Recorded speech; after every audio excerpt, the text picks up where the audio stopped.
Hallelujah. और वो देखेंगे और ठीक हो जाएंगे। तो आज के युग में भी एक नबी आया, हालेलुया, जिसने कहा दुनिया में हताश और निराश लोग यीशु की ओर देखे, जो आज ऊंचे पर चढ़ाया गया। और जो कोई उस ऊंचे पर चढ़ाए हुए यीशु को देखेगा वो जीवन पा जाएगा। क्या पौलुस बोल रहा है क्रूस पर चढ़ाए मसीह को छोड़ और किसी बात को नहीं जाना? और नबी कहा मैंने वही प्रचार किया जो पौलुस ने प्रचार किया। आमेन, आमेन। यही बात हो रही है। Hallelujah, hallelujah. अब देखिए यहाँ क्या कहते हैं,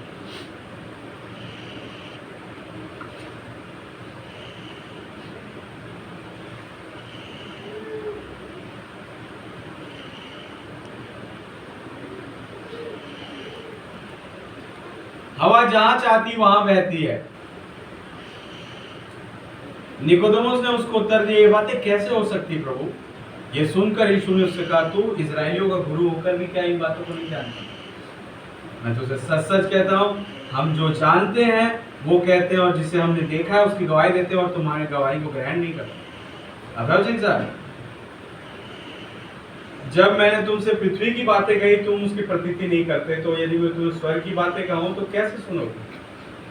और कोई मनुष्य स्वर्ग पर नहीं चढ़ा, केवल वही जो स्वर्ग से उतरा, अर्थात मनुष्य का पुत्र जो स्वर्ग में है। इसको पकड़ कर दिखाओ। आप जानते हैं कि उसने एक बार बोला था, तुम मसीह के विषय में क्या सोचते हो? वो किसका बेटा है? उन्होंने कहा दाऊद का पुत्र। तो उसने कहा तो फिर क्यों दाऊद ने आत्मा में उससे कहा, मेरे प्रभु ने मुझसे कहा तू मेरे दाहिने हाथ पर बैठ? ये दाऊद कह रहा है। कैसे भला वो उसका प्रभु होकर उसका बेटा हो सकता था? जिस खुदा को दाऊद प्रभु कह रहा है वो खुदा उसका बेटा हो जाएगा दाऊद का? नहीं, आप वचन के साथ ये ऐसा नहीं होगा। समझा रहे प्रभु यीशु मसीह। किसी मनुष्य ने उससे फिर कुछ ना पूछा। प्रकाशित वाक्य में उसने कहा, मैं दाऊद का मूल व उसकी जड़ हूं। अब प्रभु आप वही बात कह दे रहे फिर। अभी आप बोल रहे थे कि मैं उसका बेटा नहीं दाऊद का, और भी क्या मैं दाऊद का मूल हूं। इसलिए हर चीज को बैलेंस करने की जरूरत है। दाऊद जो है वो पिता को दर्शाता था और उसका बेटा सुलेमान जिसने मंदिर बनाया। समझिए इस बात को, क्यों दाऊद का बेटा कहा जाता है, तब आप समझेंगे। दाऊद जो पिता को प्रदर्शित करता था और उसका बेटा जो सुलेमान जिसने मंदिर बनाया खुदा का भवन। लेकिन सुलेमान जिसने मंदिर बनाया वो युगानुयुग का नहीं था, मतलब हमेशा का नहीं था वो मंदिर आगे जाके रोमी शासन ने तहस नहस कर दिया। सही बात है। फिर मंदिर बनाया गया और फिर रोमी शासन ने तहस नहस किया, फिर मंदिर बनाया गया, फिर रोमी शासन ने तहस नहस किया। यही चलता रहा। ये एक शारीरिक दाऊद और उसके बेटे की बात थी। ये बात करें जब आत्मिक खुदा, हालेलुया, एक दाऊद की उपलब्धि को पूरा करता हुआ, आमीन, और उस उपलब्धि में आकर के उसने एक बेटे को पृथ्वी पर रखा जिसे अपना बेटा कहा। बोले वो दाऊद के बेटे का जो भवन था उसका राज्य था वो हमेशा का नहीं था, परंतु इस बेटे का राज्य जो होगा वो हमेशा का होगा, जिसका ना तो अंत है और ना ही शुरुआत है। इसलिए इसे दाऊद का बेटा कहा क्योंकि इसका राज्य हमेशा का है। हालेलुया। प्रकाशित वाक्य में उसने कहा, मैं ही दाखलता वो शाख हूं, मैं ही आदि हूं, मैं ही अंत हूं। समझ रहे हो? मैं ही उसकी संतान भी था। अब यहां उसने कहा कोई मनुष्य स्वर्ग से नीचे नहीं आया पर मनुष्य का पुत्र जो अभी स्वर्ग में है। एक महिला ने एक बार मुझसे सवाल पूछा, मैंने कहा इसका उत्तर दे मेरे लिए। बोली यीशु ने गतसमनी के बाग में फिर किससे प्रार्थना की थी? अगर आप कह रहे हैं कि वो पिता ही पुत्र, वो जो प्रभु यीशु मसीह थे वही पिता था वही पुत्र था, तो फिर यीशु मसीह गतसमनी के बाग में किससे प्रार्थना करें? ये नबी से बड़ा गहरा सवाल पूछ रही बहन। तब नबी भी बड़ा हंसते हुए जवाब दे रहे हैं। मैंने कहा वो किसकी बात कर रहा था? जब उसने बोला कोई मनुष्य स्वर्ग पर नहीं चढ़ा, परंतु वो जो स्वर्ग से नीचे आया, बल्कि मनुष्य का पुत्र जो कि अभी भी स्वर्ग में है। नबिका बहन, आप इसका जवाब दें। ये कौन सा पुत्र है जो धरती पर खड़ा होकर बोल रहा है? मनुष्य का पुत्र जो अभी भी स्वर्ग में है। हालेलुया। यहां है वो, ठीक यहां पर खड़ा है, एक घर की छत पर निकोदेमुस से बात कर रहा है और कहता है मैं स्वर्ग में हूं। हालेलुया। अभी वो किसी छत पर खड़े होकर के निकोदेमुस से बात कर रहा है और कह रहा है मैं स्वर्ग में हूं। उसके वाक्य ऐसा जाहिर कर रहे हैं। ये सही बात है। आइए इसे आज रात तक के लिए छोड़ दें। क्या आप कहते हैं अब बहुत देर हो रही है, नबी बंद करने जा रहे हैं। आप आइए इस पर थोड़ी देर विचार करें। आप कलीसिया में कैसे प्रवेश करते हैं? तब कोई बोलता है जन्म लेकर। आमीन। उन्होंने कहा सही बात। किससे? खुदा की सांस से। हालेलुया। और तब नबी जोर से चिल्लाते हैं, कहते हैं प्रभु मुझ पर फूंके, मुझ पर फूंके, जीवित खुदा की आत्मा मुझ पर फूंके। ये मेरी प्रार्थना है, बस पवित्र आत्मा को फूंकने दे। और खुदा के सांस के लिए वो क्या है? खुदा के राज्य में मोहर बंद हो जाना। जिसके अंदर ZOE होता है वो मोहर बंदित है। जिसके अंदर अमोया है खाली, वो मोहर बंदित नहीं है। जिसके अंदर ZOE है वो मोहर बंदित है। अमोया किसको कहते हैं? अफ्रीकन लैंग्वेज में हवा को कहते हैं। जो आज मैं और आप लेते हैं हवा, सांस। नहीं, बोले ZOE फर्क है। वो खुदा का जीवन है, खुदा की सांस, जो खुदा का खुद का जीवन जो अपने लोगों के अंदर डाला। और यही मोहर बंदित होना है। तो जब वो उत्पत्ति 2 में आदम को बना रहा था, उसने आदम पर जीवन का श्वास फूंका, उसी समय आदम मोहर बंदित हो चुका। और बताऊं, जितने आदम में थे, ध्यान रखना हवा में नहीं, जितने आदम में थे, उसके बीच में थे, वो सब के सब उसी घड़ी मोहर बंदित हो गए। हालेलुया। क्या वचन के साथ? इससे पहले इजरायली वो 12 गोत्र के लोग याकूब में आए, वो इजरायली अब्राहम में थे। हालेलुया। इससे पहले मैं और आप यहाँ इस संदेश में दिखाई दे, मैं और आप ब्रैनम में थे। तो अगर ब्रैनम मोहर बंदित हो चुके, तो अगर उसमें मैं और आप थे, उसी घड़ी मैं और आप मोहर बंदित हो चुके। हालेलुया। ये वाली बात है।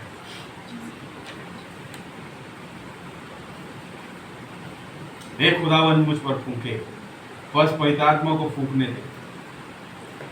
खुदा के राज में मोहर बंद हो जाना है, जानते हुए कि जब मैंने पहली बार अंगीकार किया, मैं यीशु मसीह पर विश्वास करता हूं। जी हाँ, ये वो समय था कि आप मोहर बंदित हो चुके। इस घड़ी आपने हमें दिखाने के लिए नहीं। आज कई घर हो जाते, भैया क्या आप विश्वास करते हैं? हाँ मैं विश्वास करता हूँ। और फिर दूसरे दिन से तो कोई अता पता नहीं आपके विश्वास का, आप अपने कामों फंसे पड़े हैं दुनिया के। तो ये अंगीकार नहीं कह रहे हैं। जिस घड़ी ब्रैनम प्रचार करते थे सिस्टर हैटी के घर में, वो कहते brother this is nothing but the truth. ये वो घड़ी थी, आमीन, जब आवाज ने उससे कहा मांगो आपको क्या चाहिए आपके लिए हो जाएगा। ये अंगीकार होगा। जिस घड़ी आपने पहली दफा अंगीकार किया, मैं यीशु मसीह पर विश्वास करता हूँ या करती हूँ, आप मोहर बंदित हो चुके। आमीन। अब सोचिए ये पहली दफा अंगीकार कब था मेरा?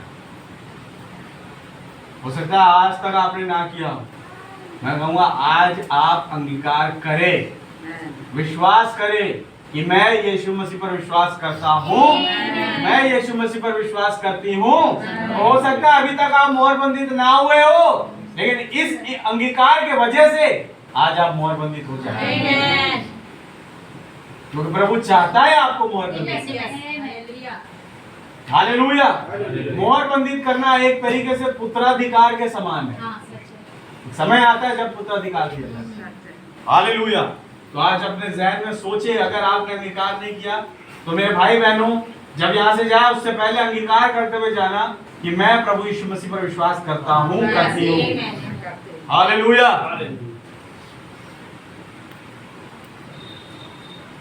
फिर अपने विश्वास पर मैं बढ़ाता हूं सामर्थ। जब ये विश्वास आपके अंदर आएगा, अंगीकार, एक सच्चा अंगीकार, तब आपके अंदर वो विश्वास से बढ़ाएंगे आप सामर्थ, सामर्थ से संयम, संयम से धीरज, धीरज से भक्ति, भक्ति से भाईचारे की प्रीति, भाईचारे की प्रीति से प्रेम। क्या वचन में लिखा है? प्रेम बढ़ाते जाओ, यानी हर चीज बढ़ेगी, ये कम नहीं होगी। पहले मैं विश्वास करता था, अब मेरा विश्वास कम हो गया, ये वाली बात नहीं होगी, बढ़ाना है कह रहे। पतरस कह रहे हैं विश्वास बढ़ाते जाओ, प्रेम बढ़ाते जाओ, विश्वास से सामर्थ, सामर्थ से संयम, संयम से धीरज, धीरज से भक्ति, भक्ति से भाईचारे की प्रीति और भाईचारे की प्रीति से प्रेम बढ़ाते जाओ। हर एक स्टेप बढ़ाते जाओगे। हालेलुया। क्या वचन के साथ मैं अब सीढ़ी पर चढ़ रहा हूं। आमीन। मैंने सामर्थ बढ़ा ली, ज्ञान, संयम, अब मुझे धीरज बढ़ाना है। मेरे पास अभी भी पवित्र आत्मा नहीं है, फिर मेरे पास धीरज बढ़ा लेने के बाद मैं बढ़ाता हूँ खुदायत। आप जानते हैं वो क्या होता है? खुदा जैसा, खुदायत का जो बढ़ाना होता है, गॉडलीनेस जिसे कहते हैं, ये क्या होता है? खुदा जैसा, जैसा खुदा था वैसा ही मैं हूँ, जैसा उसका चाल चलन था वैसा ही मेरा होगा। इसको कहते हैं खुदायत का स्वभाव। मैं उसे बढ़ाता हूँ, मैं खुद दुर्व्यवहार नहीं करता, मसीह सज्जन को जैसे चाहिए उसी की मानिंद चलता हूँ। ये ओढ़ा हुआ आवरण नहीं होगा। आपने चिंता, चर्च में तो आते हैं लेकिन कोई कान में बाली, कोई ऐसे प्रकार के पहरावे के साथ, तो ये नबी कहते हैं ये ऊपरी आवरण क्या दिखा रहे तुम?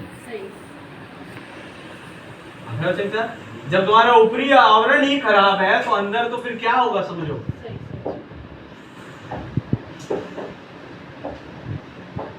ये मैं ऊपरी आवरण नहीं दिखा रहा, मुझ में कुछ खुदा का प्रेम बस उमड़ता हुआ, देखा? कहते नहीं मैं लड़के मैं इसे कर सकता था पर शायद मैं नहीं करूं तो बेहतर होगा। फिर देखा वो तो वहां है ही, यह एक पैदाइश है, मेरी पैदाइश हुई है इसमें और तब खुदा का प्यार मसीह नीचे आता है। आमीन। और उस सब को सेवा हेतु मोहर बंद कर देता है। देखा? तो फिर वो क्या करता है? जब वो मुझे पवित्र आत्मा दे देता है, वो आपको अलग करके बाहर एक जगह पर आप ही के साथ रख देता है, आपको चिन्हित कर देता है। आप एक भिन्न व्यक्ति हो, तब आप और अधिक संसार के नहीं रहते, आप भिन्न प्रकार के परिधान पहने हुए रहते हो। हालेलुया। ये बाहरी आवरण नहीं है। फिर आप है वचन के साथ, ये बाहरी आवरण नहीं है। अब आपको खुदा की ओर से एक निम्न परिधान मिल गया है। वो परिधान क्या है? जानते हैं? वचन। जब आप वचन अपने ऊपर में ओढ़ लेते हो तब आप लिखित पत्री बन जाते हो।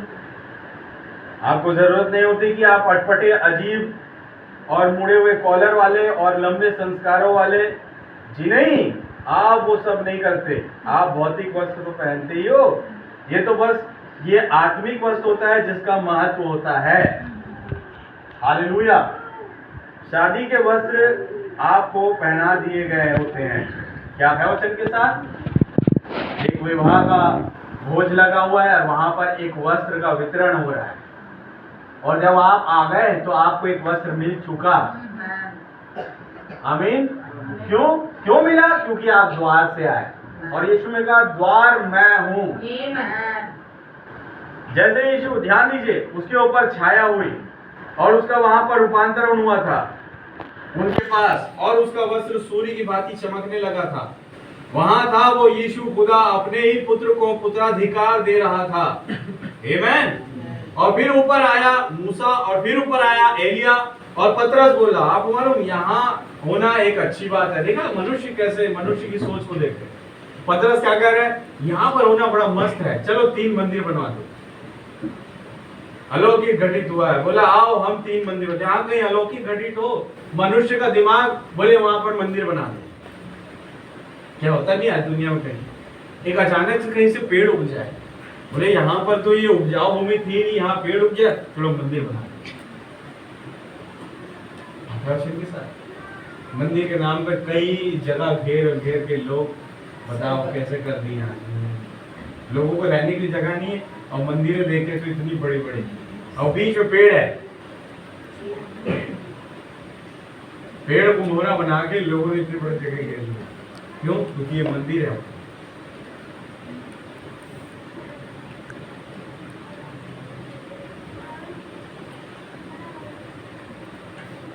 एक मूसा के लिए, एक एलिया के लिए और एक आपके लिए।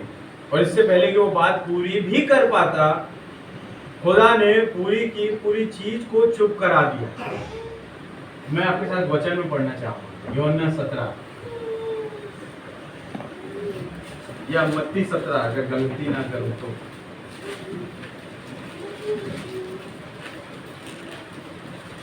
मत्ती 17। 6 दिन के बाद यीशु ने पतरस और याकूब और उसके भाई यूहन्ना को साथ लिया। हाँ और उन्हें एकांत में किसी ऊंचे पहाड़ पर ले गया जी। वहाँ उनके सामने उसका रूपांतर हुआ और उसका मुंह सूर्य के समान चमका। आप बताए, ये वही यीशु था जो पतरस, याकूब, यूहन्ना को ऊंचे पहाड़ पर ले जा रहा था, जिसने कभी ऊंचे पर हनोक को लेकर के गया था। ये वही यीशु था जो उन्हें ऊंचे पर ले जा रहा था, जिसने कभी ऊंचे पर अब्राहम और इसहाक को लेके गया था। हालेलुया। उस मोरैया पहाड़ पर ये वही यीशु था जिसने कभी मूसा को ऊंचे सिरे पहाड़ पर लेकर के गया। ये वही यीशु था जो एलिया को होरेब पहाड़ पर लेकर के गया था। आमेन।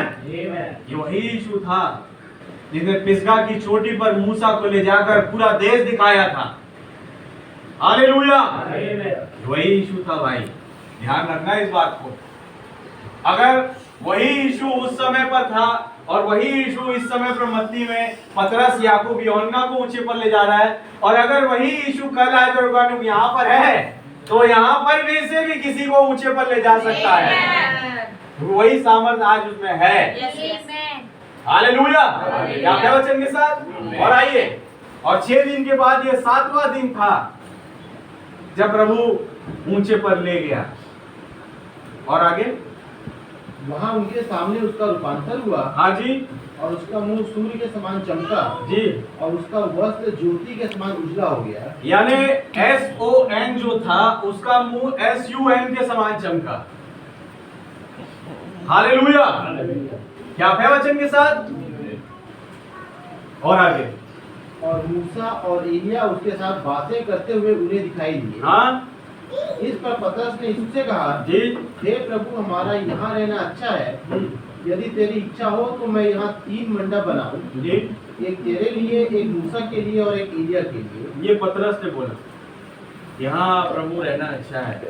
पतरस बहुत ज्यादा करता था ऐसा बीच में, क्योंकि 16 अध्याय में तो पहचान लिया था प्रभु को। आप वचन के साथ कि तो जीव के खुदा का पुत्र मसीह है। पीटर बोलता था ये वो समय था जब उसको कॉलर यूं हो गया सबके सामने, मैं हूँ दादा, मैंने पहचाना इसे। आप वचन के साथ जब कभी बैठे तो मैं जो बोलूंगा वो ये करेंगे। ये देखा, मैंने उससे बोला कि तुझे तो शाबाश पतरस कहा इसने। आप याद है? अब अगले अध्याय में हम आ गए। अब यहाँ पर भी कुछ घटित हो रहा है, यहाँ पर भी क्यों ना मैं अपनी शेखी बगारूं, लेकिन नहीं।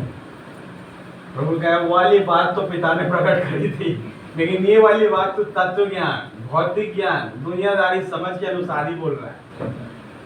आप चिंता, तो प्रभु को पता है कि उसके बच्चे कब भौतिक ज्ञान के द्वारा बोल रहे हैं और कब वो वाली बात बोल रहे हैं जो पिता ने प्रकट की है। ये प्रभु से नहीं छुप सकती बातें। पतरस, आप हर बार वही चीजें नहीं बोल सकते। हालेलुया। और आगे, मैं यहाँ 3 मंडप बना लूं, एक आपके लिए, एक एलिया के लिए और एक मूसा के लिए। हाँ, वह बोल ही रहा था, वो बोल ही रहा था कि एक उजले बादल ने उन्हें छा लिया। कि एक उजले बादल ने उन्हें छा लिया। कहीं ये वही बादल तो नहीं था 28 फरवरी 1963 का? इस बादल ने उन्हें छा लिया। और आगे, और उस बादल में से यह शब्द निकला। हाँ जी, आज भी इस बादल में से कोई शब्द निकल रहा है। 1963 को भी कोई शब्द निकला, वो 7 गर्जन के शब्द जिससे मुझे और आपको जीवन मिला। वहाँ पर भी एलिया और मूसा का अभिषेक था। हालेलुया। हालेलुया। क्या है वचन के साथ? Amen। और जब वहां शब्द निकल सकता है बादल में, तो क्या इस बादल में से शब्द नहीं निकल सकता? आज हम कहेंगे ये बादल बोलता है, तो कैसे गलत हो सकते? वचन में लिखा है भाई, मत्ती 17 में एक बादल बोला। हालेलुया। हालेलुया। क्या है वचन के साथ? तो फिर जब मत्ती 17 में एक बादल बोला, हम कहते वही बादल यहाँ है, तो ये बादल नहीं बोलेगा, ये बादल नहीं हिलेगा। हालेलुया। यही बादल आज कई घरों में नहीं दिखाई देगा। आप है वचन के साथ? यही बादल उसने बोला, उसके उस बादल में से एक शब्द निकला, यानी वो बादल बोल रहा था। आमीन। तो कहेंगे उस बादल की दो आंखें भी थी। आमीन। उस बादल के मुंह था। आमीन। भाई यही बादल तो था जो उत्पत्ति 3 में जब न्याय का सिंहासन लग रहा था, सॉरी उनको दंड देना था, गलती कर दी उसके लिए, तब यही बादल तो आया था। आप है वचन के साथ?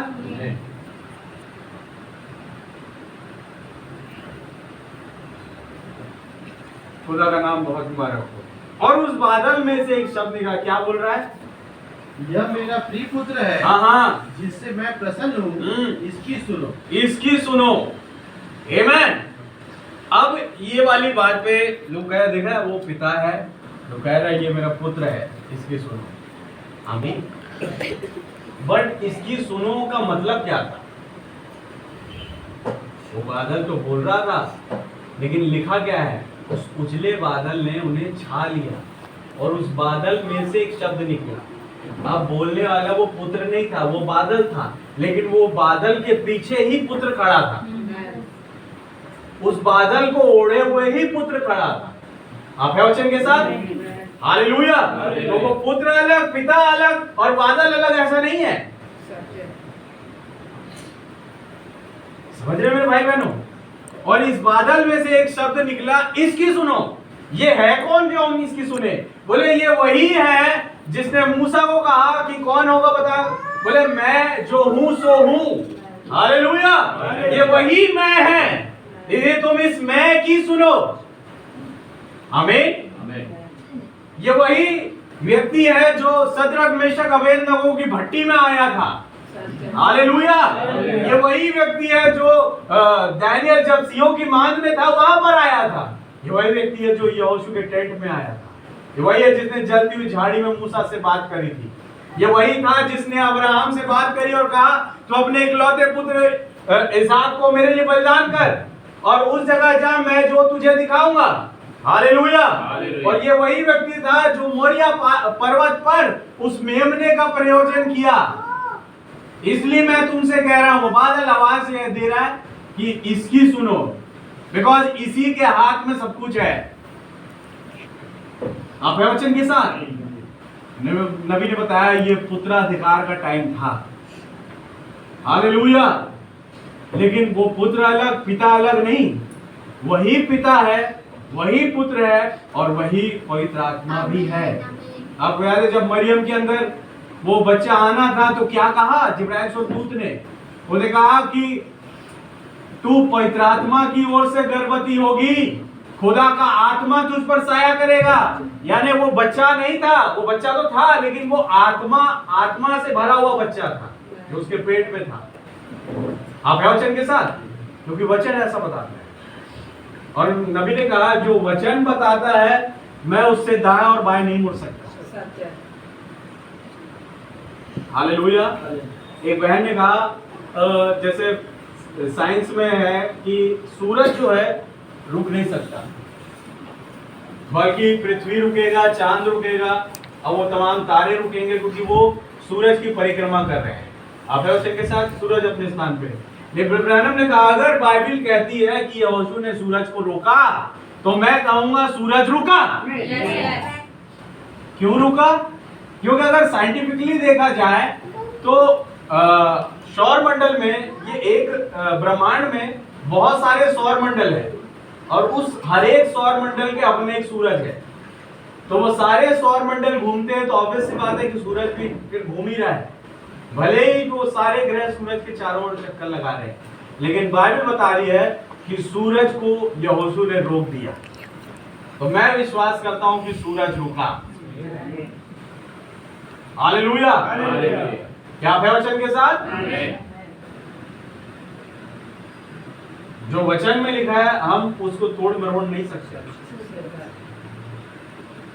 इस रीति से वो बादल कहता है, बादल में शब्द आ रहा है, ये मेरा प्रिय पुत्र है, इसकी सुनो। यानी जो कहता था उन तमाम नबियों के द्वारा जो कहते हुए आया, भविष्यवाणी हुई, वो तमाम भविष्यवाणी इसमें पूरी हो रही थी, जिसको मेरा प्रिय पुत्र है बोल करके भविष्यवाणी हो रही थी। अब बोले अगर तुम इसकी नहीं सुनते तो तुम्हारे लिए कोई अनुग्रह है नहीं। ये तो था उस टाइम के लिए।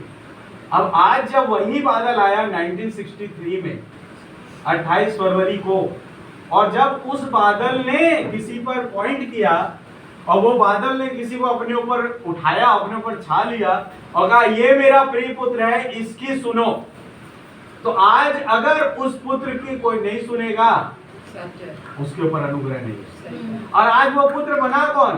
दी सन ऑफ मैन। आज ए सन ऑफ मैन जो कि विलियम मैरियन ब्रैनम था, उसके अंदर रिवील हुआ। हालेलुया। यानी आज इस बादल में से भविष्यवाणी हुई इस पुत्र के लिए। क्या वचन के साथ? और जो कोई इसके शब्द को नकारेगा उसके पास अनुग्रह नहीं है। हालेलुया। क्या वचन के साथ? इसीलिए इनको पता है कि अदन की वाटिका में क्या हुआ। ये जानते हैं अब्राहम चल रहा था और चलते चलते उसने अय्यूब की कब्र को देखा। ब्रदर वहां तो कहीं लिखा नहीं है, वहां पर अय्यूब की कब्र थी और वो जगह पॉइंटेड थी जिसको अब्राहम ने खरीदा। लेकिन आप कैसे जानते हैं? कहीं वो खुदा का आत्मा, वही खुदा का अभिषेक आपके अंदर तो नहीं आ गया?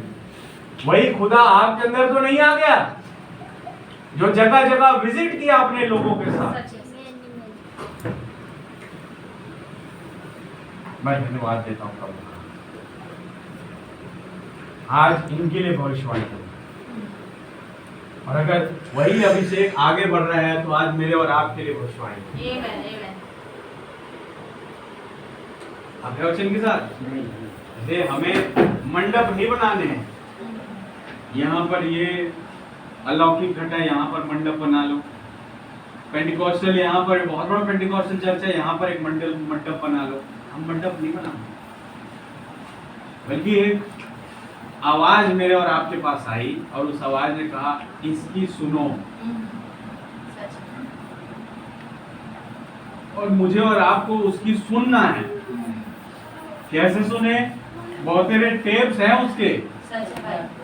हालेलुया। बहुत तेरी किताबें हैं, उसकी सुनो, उस यीशु की ओर देख। क्या था वचन के साथ?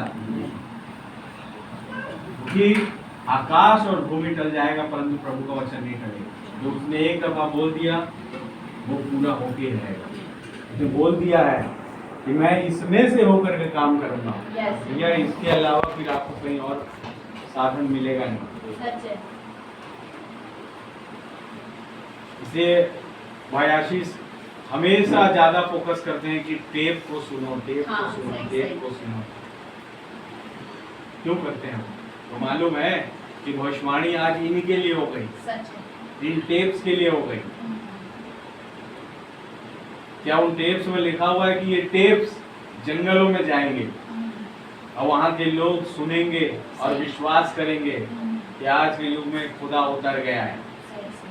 और ये भविष्यवाणी आज पूरी हो रही मेरे भाई। क्या उस टेप ने कहा एक समय आ रहा है कि लोग अपने अंदर कुछ एंटीवायरस इन्फेक्ट छिड़केंगे, वो सैनिटाइजर, और अपने हाथों को बार बार धोएंगे और ग्लव्स पहनेंगे, मास्क पहनेंगे, तमाम चीजें भाई ब्रनम ने बहुत पहले बोल दी।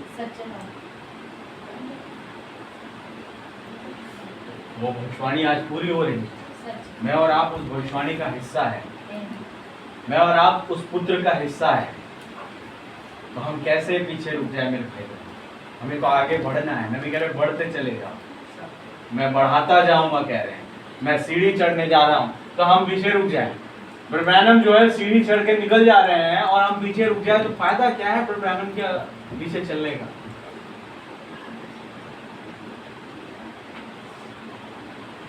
अपने वचन के साथ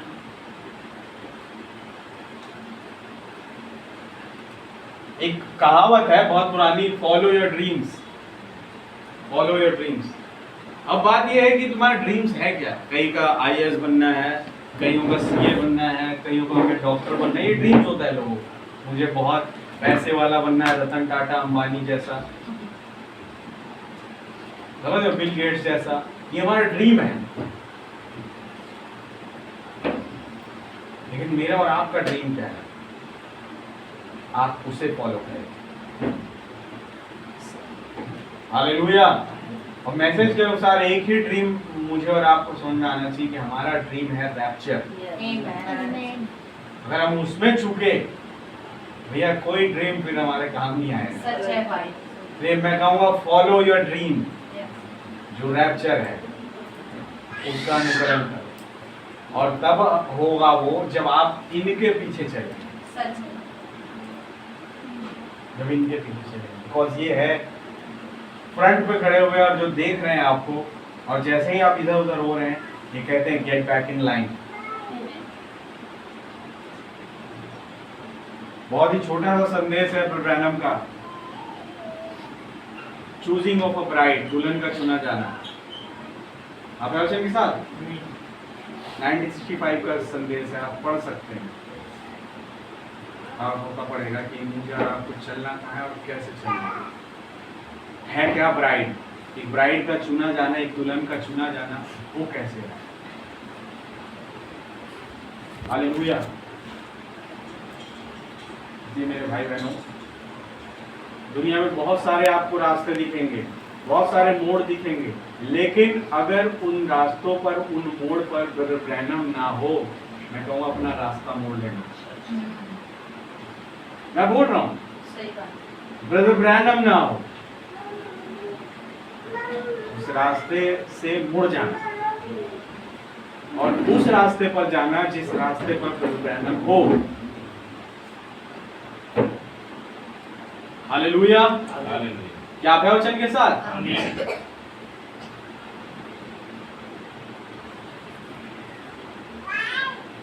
ये करना है मुझे और आपको,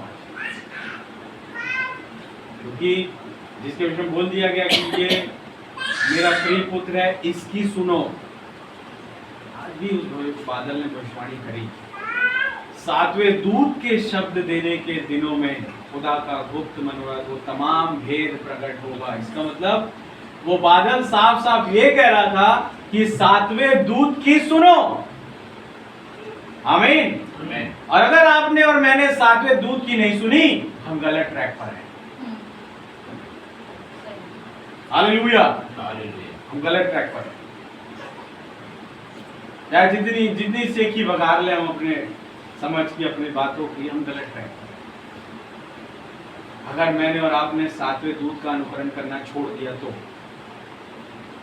बहुत ज्यादा जरूरी है कि हम 7वें दूत का अनुकरण करें। बहुत ज्यादा जरूरी है कि हम उसके टेप्स को सुने, उन किताबों को पढ़े जो हमारे घरों में धूल लग रही है। सही बात। हालेलुया। समय समय पर आप घर की डस्टिंग करते हैं ना, वो एक दिन अपने किताबों की डस्टिंग करना। समझ में आया कितनी धूल लगी है? सच है भाई।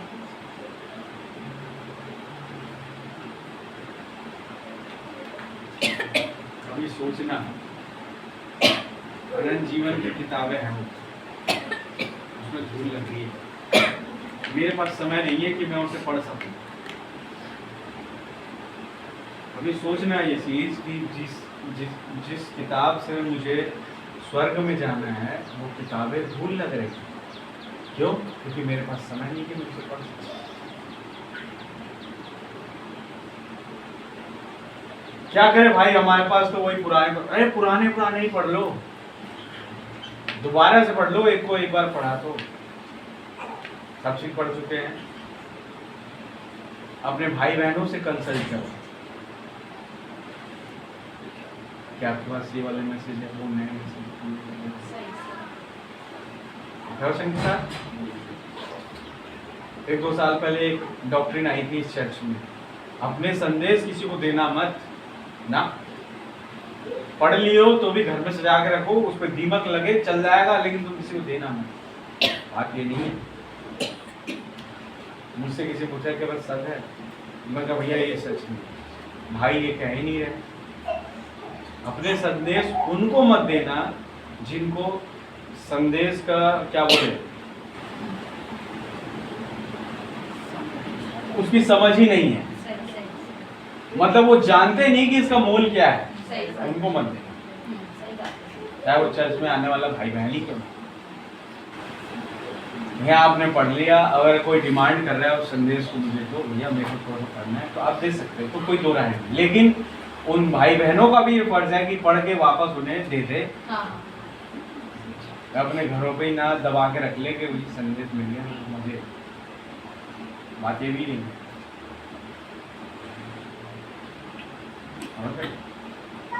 आप कंसल्ट कर सकते हैं अपने भाई बहनों से जिनके पास संदेश है, उनसे आप संदेश ले सकते हैं, पूछ सकते हैं, कोई दिक्कत नहीं।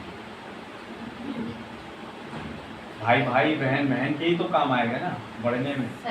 आप दबा के रख लो कि मेरे पास चूजिंग ऑफ अ ब्राइड है, क्योंकि मैं दूंगा नहीं, क्योंकि बोला है अपना संदेश किसी को मत दो।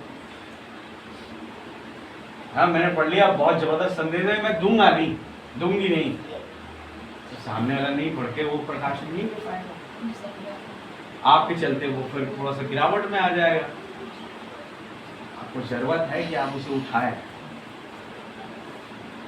संदेश का आदान प्रदान अपने उन भाई बहनों से करें जिनको समझ है उसे, समझ रहे हो?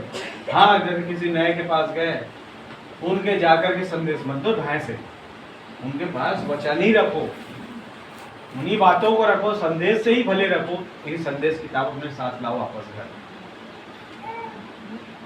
हालेलुया। धीरे धीरे उसे समझ में आने लगे ब्रैनम क्या है, संदेश क्या है, बादल क्या है, तब जाकर के कई लोग पता करें क्या है, किसी नए व्यक्ति से मिले और 1-2 मीटिंग में उसे मोहरों किताब टिका दी, कलीसिया काल टिका दिए। अब क्या समझे क्या पढ़े वो, और अगर नहीं समझ में नहीं पड़ा तो वो कहीं कोने में फेंक दिया, क्या फायदा हुआ उसका? हालेलुया। ऐसा नहीं करना है।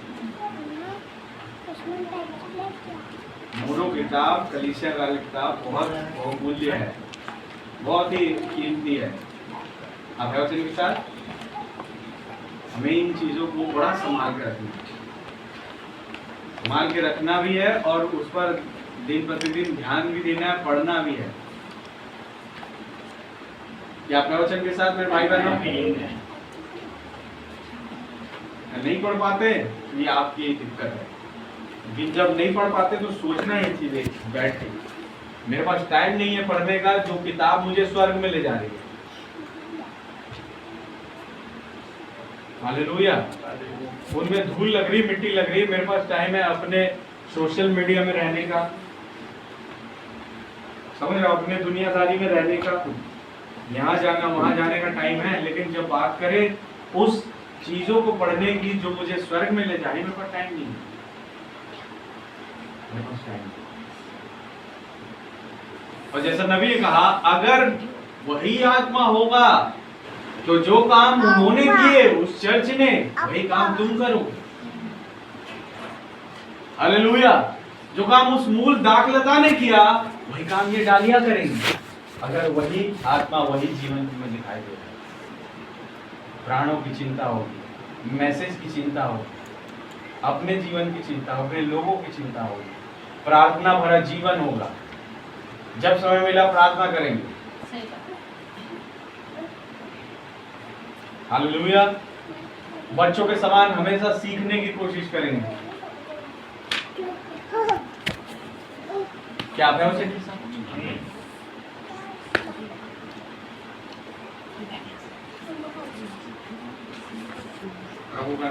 डाकू वाले। इसलिए हमें इन चीजों को समझने की जरूरत है,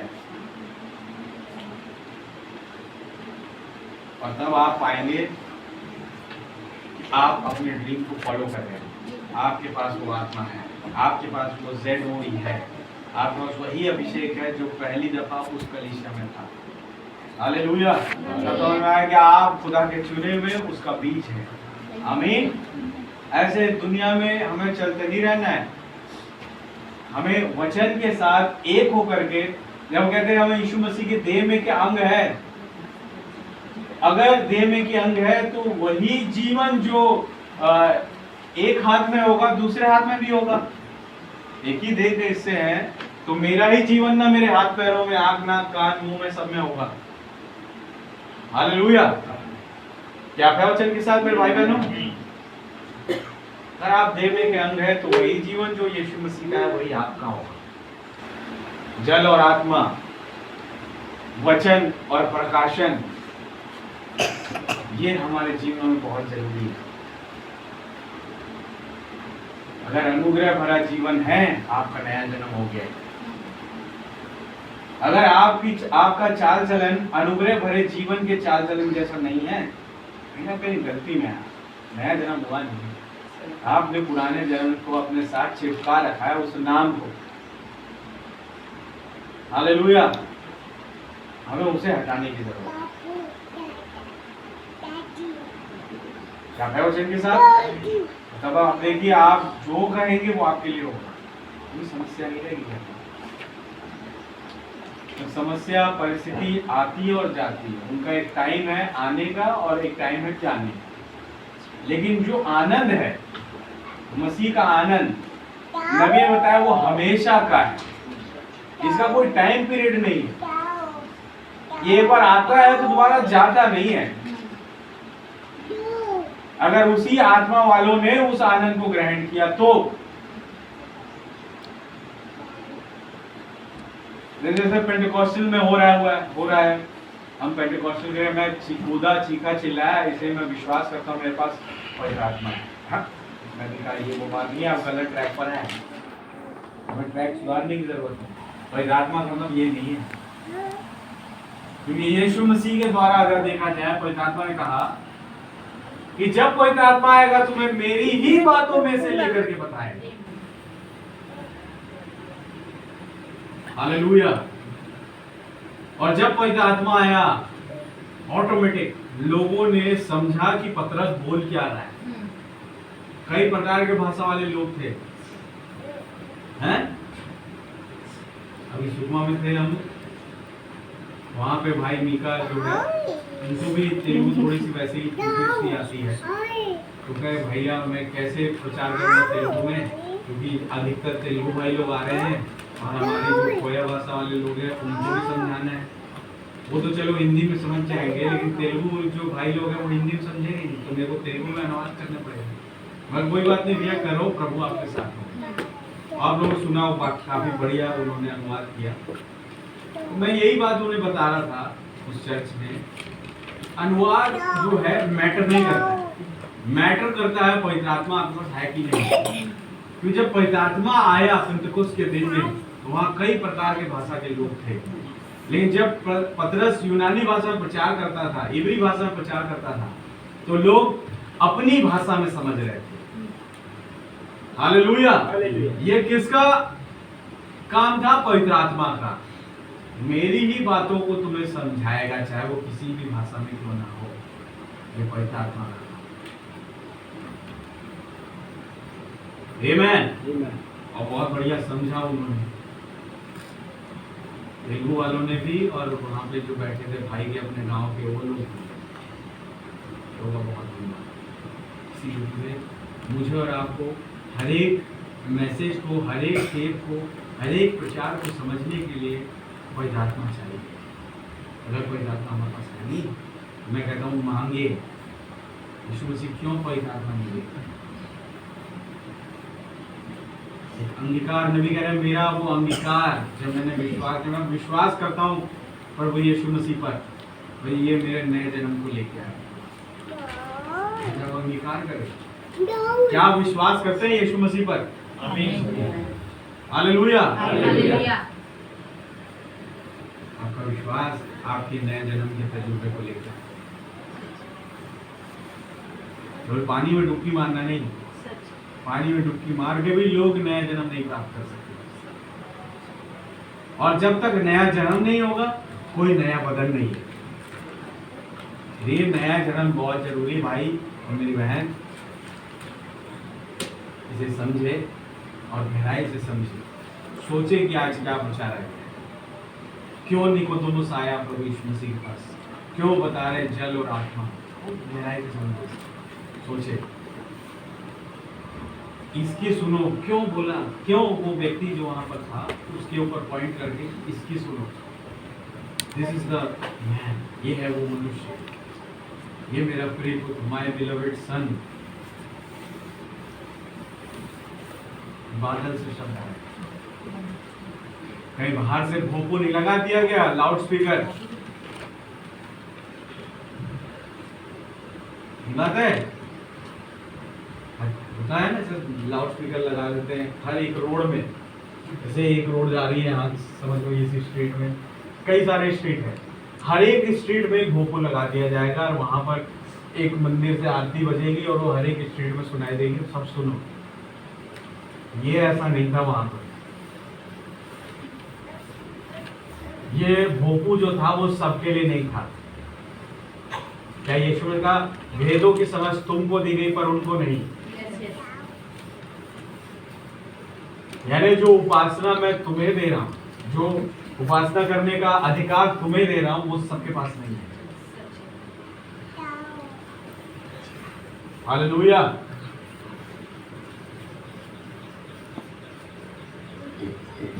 ये सबके पास नहीं है।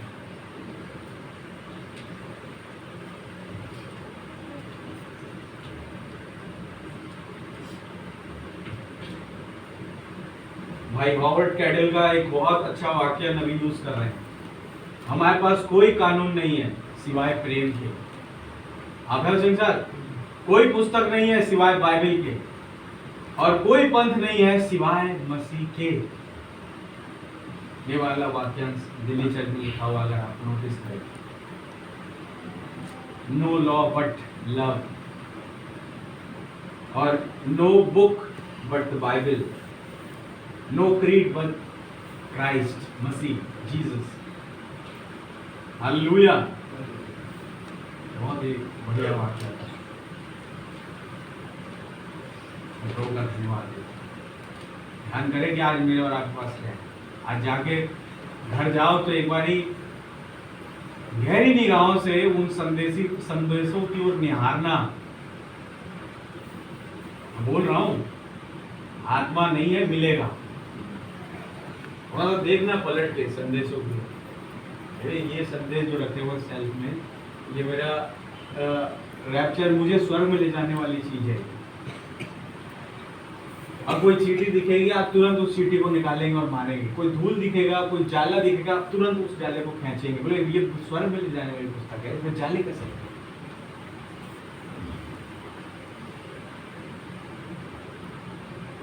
है वचन के साथ